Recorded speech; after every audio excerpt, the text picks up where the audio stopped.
First of all, very good afternoon to all of you and most welcome to our YouTube channel Chandigarh Career Group. So today we will do part 2 of exercise for articles spotting errors. Part 1 हम already complete कर चुके हैं जिसमें हमने easy level की जो है exercise हमने की थी आर्टिकल्स की। तो आज जो हमारा पार्ट 2 रहेगा ये मॉडरेट लेवल की एक्सरसाइज इसमें रहेगी। So let's start with sentence number 1। Sentence number 1 क्या कह रहे हैं? A person I met in the theater was the actor himself। अब यहाँ पे देखिए हमने पर्सन को स्पेसिफाई किया हुआ है, पर्सन को यहाँ पे हमने स्पेसिफाई कर दिया। कैसे? कि जिससे मैं मिला, कहाँ पे? थिएटर में। तो यहाँ पे पर्सन जो है स्पेसिफाई हो गया, यहाँ पे आ जाएगा द आ जाएगा। तो स्पॉट किया है हमने एरर ए के अंदर, तो A is a right option here. ये समझ आ गया होगा। अब आ जाओ सेकंड पे। Football played in India is of superior standards. Football played in India, यहाँ पे फुटबॉल जो है गेम है, गेम को हमने यहाँ पे स्पेसिफाई कर दिया कौन सी, कहाँ पे खेली जाने वाली? इंडिया में। क्योंकि फुटबॉल और भी बहुत सारी कंट्रीज है, मल्टीपल कंट्रीज हैं जिनके अंदर ये गेम खेली जाती है, लेकिन यहाँ पे हमने स्पेसिफाई किया है किस कौन से फुटबॉल को जो इंडिया में खेला जाता है। तो यहाँ पे आ जाएगा the football. So right option is A. A is the right answer. Sentence number 3. She leads a luxurious life, so she visits everywhere by a car. ये रूल मैंने कल ही डिस्कस किया था, एक्सरसाइज के अंदर ही डिस्कस किया था कि जो ट्रांसपोर्टेशन मीन्स ऑफ ट्रांसपोर्टेशन होती हैं इनके अंदर कोई आर्टिकल यूज नहीं होता। जैसे कि अब बाय कार आ जाएगा, बाय बस, बाय ट्रेन, इस टाइप के जो होते हैं ट्रांसपोर्टेशन की बात होती है, वहां पे कोई आर्टिकल हम यूज नहीं करते हैं। तो सी के अंदर जो है हमने एरर स्पॉट किया है यहाँ पे। So C is the right option. Sentence करें आगे। Fourth, the fruits of all the modern luxuries lie in the science. अब यहाँ पे मैंने बताया भी था कि जो सब्जेक्ट्स जो होते हैं, सब्जेक्ट के नाम जो होते हैं उनके साथ आर्टिकल नहीं लगता है कोई। तो यहाँ पे जो हमने द यूज कर रखा है इसको रिमूव करना है। सेंटेंस कैसे बनेगा? The fruits of all the modern luxuries lie in science. The जो है यहाँ से डिलीट करना है। So C is the right option. Moving on next sentence. Principal instructed the girl to return before the sunset। अब मैंने बताया भी था कि इस टाइप के जो वर्ड्स होते हैं, सनसेट है, सनराइज है, डस्क होता है, डाउन होता है, इस टाइप के जो वर्ड्स होते हैं इनके साथ कोई आर्टिकल हम यूज नहीं करते हैं। ये मैंने रूल करवा रखा है आर्टिकल्स के अंदर। तो यहाँ पे सेंटेंस कैसे बनेगा ये? The principal instructed the girl to return before sunset. So C is the right option here. Further sentence number 6 के अंदर क्या है? As I was to reach Bangalore early I left in aeroplane instead of going by train. As I was to reach Bangalore early I left in aeroplane, ये तो कुछ भी नहीं है सेंटेंस। यहाँ पे एरोप्लेन वर्ड यूज हो रखा है। ए प्रोनाउंस करके देख लीजिए, यहाँ पे बाय एयर नहीं है, यहाँ पे एरोप्लेन यूज हुआ है। तो एरोप्लेन के साथ हम ए लगाते हैं या फिर एन लगाते हैं? हम एक एरोप्लेन से, उसने बोला कि मैं एक एरोप्लेन से ही फिर आ गया, एक ट्रेन के द्वारा आने की बजाय, ट्रेन के द्वारा जाने की बजाय मैं एरोप्लेन में आ गया। तो यहाँ पे एन जो है अप्लाई हो जाएगा। प्रोनाउंस करके देख लीजिए, एरोप्लेन। एरोप्लेन जो भी है साउंड जो है ये कर रहा है वोवल साउंड या फिर कॉन्सोनेंट साउंड है, जो भी है उसके मुताबिक हमने यहाँ पे ए और एन लगाना है। क्योंकि यहाँ स्पेसिफाई वाला तो कोई कंसेप्ट है ही नहीं है कि यहाँ पे हमने स्पेसिफाई किया है किसी चीज को। So here B is the right option, B is the right answer. Moving on 7th सेंटेंस। It is very difficult for me to understand what kind of a man you are. What kind of man you are. अब यहाँ पे देखिए सी slot के अंदर it is very difficult for me to understand what kind of man you are. अब यहाँ पे हम टाइप बता रहे हैं कि काइंड बता रहे हैं, सॉर्ट बता रहे हैं कि किस टाइप का पर्सन है वो, तुम किस तरह के हो, ये समझना बहुत मुश्किल है मेरे लिए। तो यहाँ पे इस टाइप के सेंटेंसेस में हम आर्टिकल को यूज नहीं करते हैं। तो यहाँ पे what kind of man you are, तो ए जो है यहाँ पे डिलीट हो जाएगा। तो ए को यहाँ पे हमने रिमूव करना है, खत्म करना है। सेंटेंस ऐसे बनेगा, it is very difficult for me to understand what kind of man you are. जब हम इस टाइप का क्वेश्चन किसी से करते हैं तो वहां पे हम कभी आर्टिकल यूज नहीं करते हैं, मैन के आगे आर्टिकल कोई यूज नहीं होगा। What kind of man you are, what kind of woman you are, what kind of lady she is, what kind of lady she is. अब यहाँ पे इसी टाइप का सेंटेंस है ना, यहाँ पे सेम चीज है, व्हाट काइंड ऑफ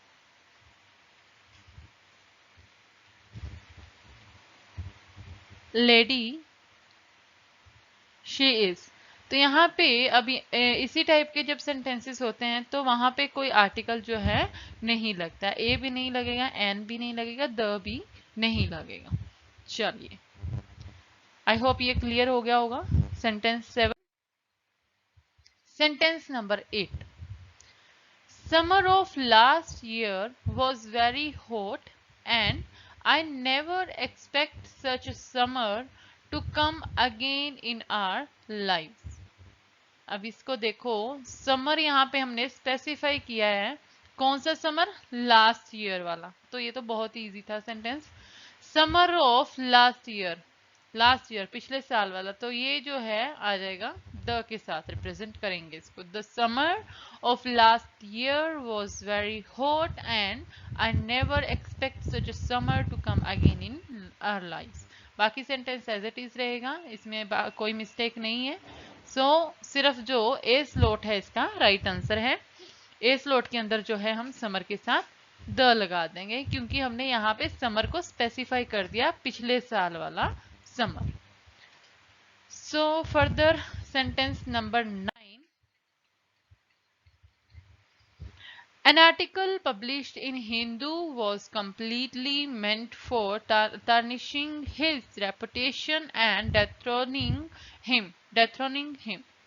अब यहाँ पे देखिए कैसे हम रिकॉग्नाइज करेंगे। अब हिंदू का तो जो है ये तो कोई पर्सन की भी बात हो सकती है, यहाँ पे किसी पर्सन की भी तो बात हो सकती है, लेकिन अब हम कैसे रिकॉग्नाइज करेंगे कि ये एक नाम प्रॉपर नाउन है कि कॉमन नाउन है। अब यहाँ पे देखते हैं, an article published in Hindu was completely man. अब पब्लिश्ड जो वर्ड है, जो पब्लिश्ड वर्ड है, यहाँ से हमें पता लग रहा है कि ये जो हिंदू की बात हो रही है ये न्यूज़पेपर की बात हो रही है। यहाँ पे न्यूज़पेपर की, क्योंकि पब्लिश हुआ है तो ऑफ कोर्स ये हिंदू जो है एक न्यूज़पेपर का ही तो नाम होएगा। तो यहाँ पे जो प्रॉपर नाउन है एंड न्यूज़पेपर का नाम है, तो यहाँ पे जो है आर्टिकल यूज हो जाएगा the. An article published in the newspaper was completely meant for tarnishing his reputation and dethroning him। B option is the right answer। B में जो है स्पॉटिंग हमने की है एरर। चलिए, सेंटेंस नंबर 10। सेंटेंस नंबर 10 क्या कह रहा है, the rich should never look down poor, rather they should be given respect and love. अब यहाँ पे इसका मतलब ये है कि हम किसी को वो तो बोल नहीं रहे ना, किसी को हम इशारा करके नहीं बोल रहे हैं, किसी एक रिच को नहीं बोल रहे हैं हम। यहाँ पे अब जो बात कर रहे हैं नॉर्मल, हम सेंटेंस नॉर्मल कर रहे हैं यहाँ पे बात को, कि मतलब रिच जो होते हैं, जो रिच लोग होते हैं, उसको कभी भी लुक डाउन नहीं करना चाहिए पुअर को कभी भी नीचा नहीं देखना चाहिए। And rather they should be given respect, उनको रिस्पेक्ट एंड लव देना चाहिए, उनको मिलना चाहिए। तो यहाँ पे अब रिच जो है यहाँ पे एक पर्सन की बात नहीं हुई है, वन पर्सन की बात नहीं हुई है, यहाँ पे पूरी क्लास की बात हुई है। जो रिच पर्सन्स की, रिच पीपल की जो क्लास है उसके बारे में बात हुई है। तो यहाँ पे अब हम रिच जो है इसको हम द के साथ जो लगाएंगे, the rich should never look down. उसी तरीके से अब अगर रिच श्रेणी की पूरी की बात हो रही है तो ऑफ कोर्स पुअर की भी हम पूरी श्रेणी की ही बात कर रहे हैं, पूरी क्लास की बात कर रहे हैं, हम एक पुअर पर्सन की बात नहीं कर रहे हैं ना। तो यहाँ पे पूरी क्लास की बात कर रहे हैं, तो यहाँ पे आ जाएगा the poor. The poor, the rich should never look down the poor, rather they should be given respect and love. So B is the right option, poor के साथ यहाँ पे आ जाएगा the. I hope ये क्लियर है। चलिए आगे, सेंटेंस नंबर 11। सेंटेंस नंबर 11 क्या कह रहा है, बहुत ही छोटा सा सेंटेंस है। Summons was served on Michael. अब Michael is a proper noun, person का नाम है। समन्स क्या होते हैं, सबसे पहले तो ये पता करना पड़ेगा समन क्या होते हैं। समन होता है कि कोर्ट की तरफ से बुलावा आना, कोर्ट की तरफ से एक मैसेज आना कि तुम्हारे अगेंस्ट जो है केस फाइल हो रखा है, तो ये तुम्हें बुलावा है कि तुम आके अपनी डिफेंस के लिए, अपने डिफेंड करने के लिए, राइट अपने जो है सिक्योर करने के लिए जो भी करना है तुम कर सकते हो। तो समन्स यहाँ पे एक तरह का बुलावा होता है कोर्ट के द्वारा दिया हुआ message. Summons was served on Michael. अब यहाँ पे समन्स जो होता है, मीनिंग तो इसका पता चल गया। अब इसको ये देखते हैं, ये जो है ना ये सिंगुलर फॉर्म है। एक समन्स जो लिखा जाता है ना तो इसी तरह से लिखा जाता है, भले ही इसके पीछे एस लगी होती है। और जब हमने इसको प्लूरल फॉर्म में लिखना होता है, बुलावे मतलब लिखना होता है, समन्सेस आएगा, फिर वहां पे एस आएगा पीछे। तो समन्स लगा हुआ है, एस लगा हुआ है, लेकिन ये जो है ट्रीट जो होता है एज ए सिंगुलर ट्रीट होता है। जब इसके पीछे ई एस लगा देंगे तो वो प्लूरल फॉर्म जो है समन्स की बन जाती है।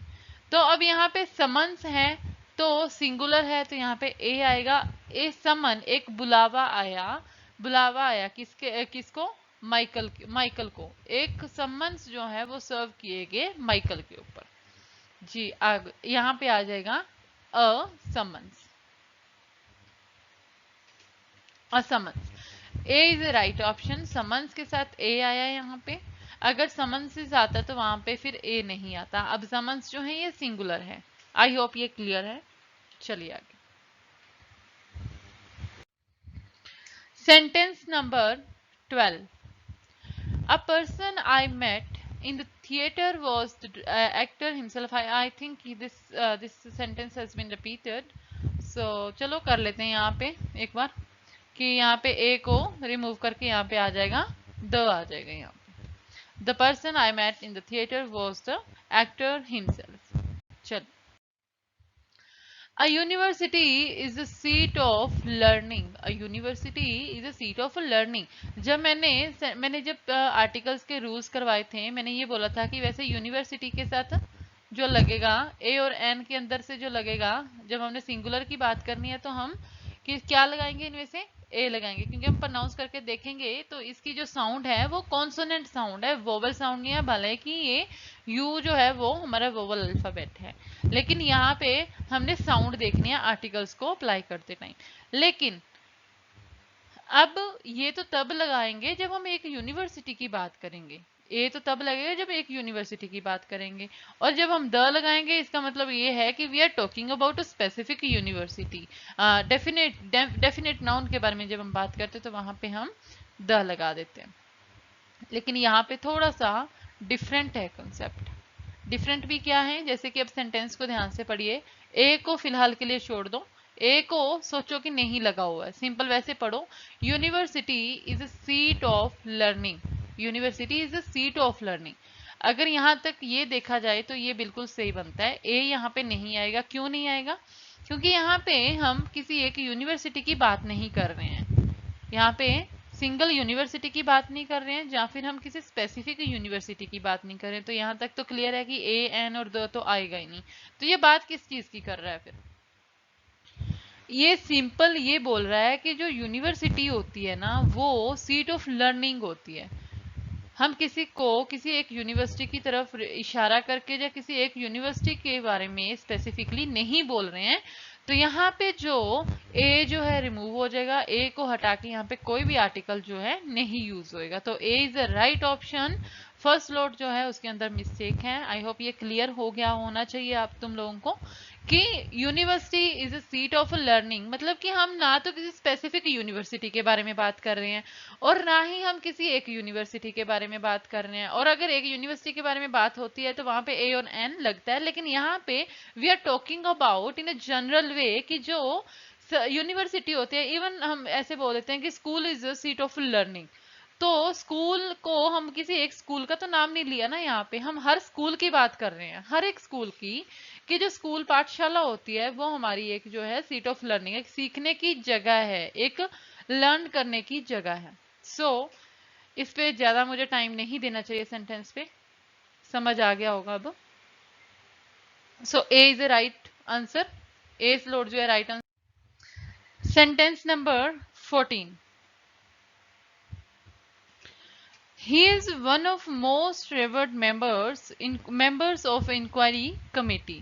सबसे पहले फर्स्ट ऑफ ऑल यहाँ पे देखिए मोस्ट है, इट मींस सुपरलेटिव डिग्री है, सुपरलेटिव डिग्री है। एंड हम ऑलरेडी ये कर चुके हैं कि जो सुपरलेटिव डिग्री होती है उसके साथ जो आर्टिकल यूज होता है हमेशा द यूज होता है। तो ही is one of the most, यहाँ पे जो एरर है वो ए के अंदर है, तो राइट आंसर जो है ए है। तो आगे भी देखते हैं sentence, he is one of the most revered members of inquiry committee. अब यहाँ पे एक चीज और देख लेते हैं, एक नाउन्स का भी यहाँ पे रूल लगा हुआ है। तो नाउन्स वैसे जब हम कवर करेंगे, जब स्टार्ट करेंगे तब कवर करेंगे। अभी एक बार मैं यहाँ पे बता देती हूँ फिर भी, कि जैसे वन ऑफ होता है, ईच ऑफ होता है, निदर ऑफ, नन ऑफ। तो इस टाइप के जो फ्रेजेस होते हैं ये कैसे सेंटेंसेस बनते हैं, जैसे कि for example each of the boys is playing.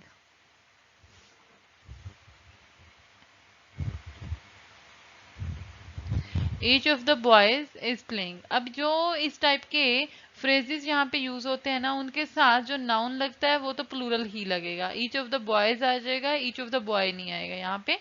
और साथ में जो ऑक्सिलरी वर्ब होती है, इसको ऑक्सिलरी वर्ब बोलते हैं, और you can say helping verb. तो ये जो होती हैं ये हमेशा सिंगुलर में लगती हैं, ऐसे जो फ्रेजेस यहाँ पे यूज होते हैं तो उनके साथ जो है सिंगुलर वर्ब यूज होती है, और जो हमारा नाउन उसके बाद जो यूज होएगा वो होएगा plural. Each of the boys is playing. तो यहाँ पे उसी तरीके से अब मेंबर्स वाला वर्ड जो है सेंटेंस के अंदर देखिए, ही is one of the most revered members. यहाँ पे मेंबर्स आया, मेंबर नहीं आया, क्योंकि उसने बोला कि एक मोस्ट रेवर्ड मेंबर है वो, मेंबर्स में से एक मेंबर वो है जो रेवर्ड मेंबर है इंक्वायरी कमेटी का। आई होप ये भी क्लियर हो गया हो। अब हम जो अगले लेक्चर में करेंगे वो हमारा थोड़ा डिफिकल्ट लेवल की एक्सरसाइज रहेगी आर्टिकल्स के ऊपर। तो इनको एक बार फिर से देख लेना। बाकी जिन्होंने मेरे आर्टिकल्स वाले लेक्चर नहीं लगाए हैं तो वो 2 लेक्चर्स हैं, पार्ट 1 पार्ट 2, 2 पार्ट्स में डिवाइडेड हैं। तो उनको पहले देख के उनके रूल्स पहले देख लेना अच्छे से कि कौन से कैसे रूल्स लगते हैं, कैसे एंड द यू है इनको कैसे अप्लाई करना होता है, क्या रूल होता है इनको अप्लाई करने का। वो चीजें सब आपने वहां पे पहले देखनी है, फिर एक्सरसाइज करनी है, क्योंकि ऐसे नहीं तो ये ऊपर से ही जाएगी पूरी एक्सरसाइज। सो आई होप आज के सारे सेंटेंसेस क्लियर होंगे। बाकी अगर कोई डाउट है तो पूछ भी सकते हैं। So okay, thank you.